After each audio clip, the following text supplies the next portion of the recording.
விஜய் வந்து எல்லார்கிட்டயும் எவ்வளோ சொல்லி பார்க்குறாரு. ஆனா சாரதா கேட்க மாட்டேங்கிறாங்க. "இல்ல தம்பி, நம்ம காவேரி பேர்ல ரிஜிஸ்ட்ரேஷன் பண்ணுறது தான் கரெக்ட்டு.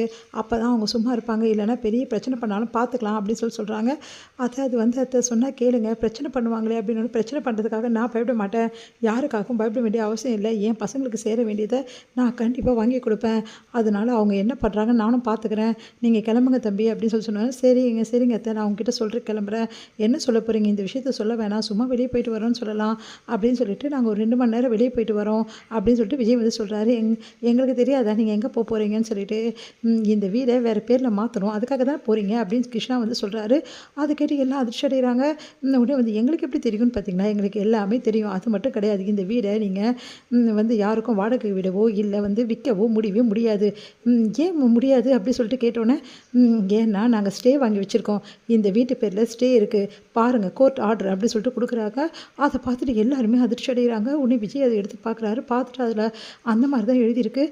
என்னங்க தம்பி, இந்த பையன் சொல்கிறது உண்மையா அப்படின்னு சொல்லிட்டு சாரதா கேட்குறாங்க. ஆமாங்க அத்தை, இவங்க ஸ்டே தான் வாங்கியிருக்காங்க. நீங்கள் நல்லா இருப்பீங்களா? நாசமாக தான் போவீங்க, இந்த மாதிரி பண்ணிடுறீங்களே. நாங்கள் எவ்வளோ கஷ்டப்பட்டு எங்கள் குழந்தைங்களோட இருக்கோம், அவரும் விட்டுட்டு போயிட்டாரு. இந்த பசங்களுக்கு இருக்கிறது இது ஒன்று தானே, இதையும் வந்து பறிக்க பார்க்குறீங்களே, நீங்களே மனுஷங்களே கிடையாது, நீங்களாம் நல்லாவே இருக்க மாட்டீங்க அப்படி சொல்லிட்டு சாரதா வந்து ரொம்ப டென்ஷன் ஆகி கத்துறாங்க. அதை பார்த்துட்டு வந்து முத்துமலர் வந்து, இங்கே பாருங்கள், உங்கள் வாயால் அப்படிலாம் சொல்லாதீங்க, எங்களுக்கு வழி தெரியல, நாங்கள் அதனால தான் இப்படி பண்ணிட்டோம். உண்மை என்னென்னா, எங்களுக்கு இந்த சொத்தை அபகரிக்கணும் எண்ணம்லாம் கிடையாதுங்க. பங்கு தானே நாங்கள் கேட்குறோம், நாங்கள் முழு சொத்தையுமா கேட்குறோம், இந்த வீட்டை நாங்கள் முழுசாக எடுத்துக்கிறோம்னு சொல்லியே, அதுக்கு சேர வேண்டிய பங்கு எங்களுக்கு கொடுத்துருங்க, எங்கள் பசங்களுக்கு சேர வேண்டிய பங்கு அது தானே நாங்கள் கேட்குறோம். அது கூட நீங்கள் கொடுக்க மாட்டேன்னு சொன்னால் நாங்கள் என்னங்க பண்ணுறது? அதுக்காக தான் நாங்கள் இப்படிலாம் பண்ணோம் அப்படின்னு முத்துமலை சொல்கிறாங்க. நீ என்ன சொன்னாலும் சரி, எங்களை நீங்கள் நிம்மதி இல்லாமல் ஆக்க தான் நீ வந்திருக்க, அதுக்காக தான் இவ்வளவும் நீ பண்ணுற.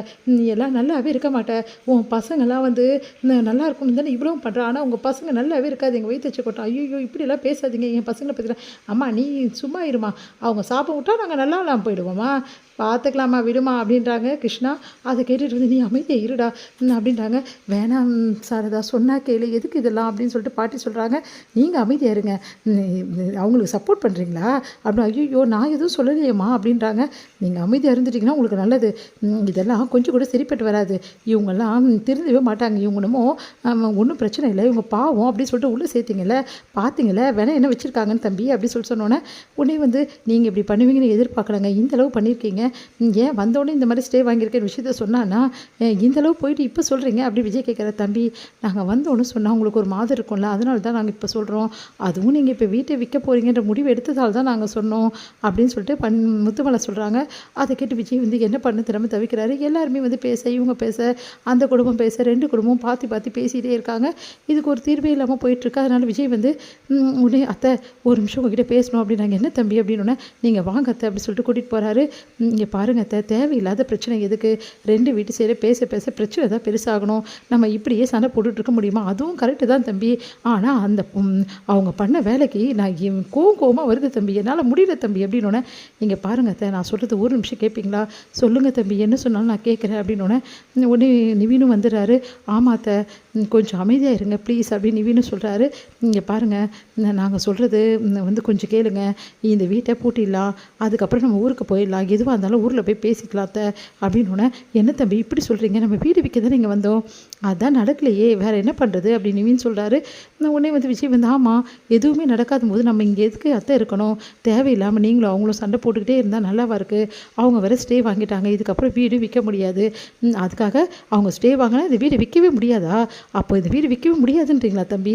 விற்க முடியும் அத்தை, அது நம்ம கோர்ட் மூலமாக பார்த்துக்கலாம், நீங்கள் முதல்ல கிளம்புங்க, இங்கே இருந்தால் வீண் பிரச்சனை எதுக்கு அத்தை, ப்ளீஸ் அத்தை அப்படின்னோடனே, சரிங்க தம்பி நம்ம கிளம்பலாம், ஆனால் ஒன்றும் தம்பி இவங்க பண்ணது கொஞ்சம் கூட சரியில்லை தம்பி, ஆனால் இவங்களுக்கெல்லாம் நீங்கள் வந்து தயவுசெய்து இதுக்கப்புறம் வந்து பாவம் பார்க்காதீங்க தம்பி, எவ்வளோ மோசமானவங்களாக இருக்காங்க பார்த்தீங்கல்ல, இவங்களெல்லாம் நம்ம பாவம்னு பார்த்தா நம்மளை தான் 1000 பாவம் வந்து சுற்றிக்கும், புரியுதா தம்பி அப்படின்னு. சரிங்க அத்தை அப்படின்றாங்க. சரி வாங்க எல்லோரும் போலாண்டி கிளம்பலாம் அப்படின்னு சொல்லிட்டு எல்லாம் கிளம்புறாங்க. இதை பார்த்து முத்துமலர், இவங்க என்ன இப்படி கிளம்புறாங்க அப்படின்றாங்க. எதுவும் அந்த கோர்ட்டில் பார்த்துக்கலாம் அப்படின்னு சொல்லிட்டு கிளம்புறாங்க.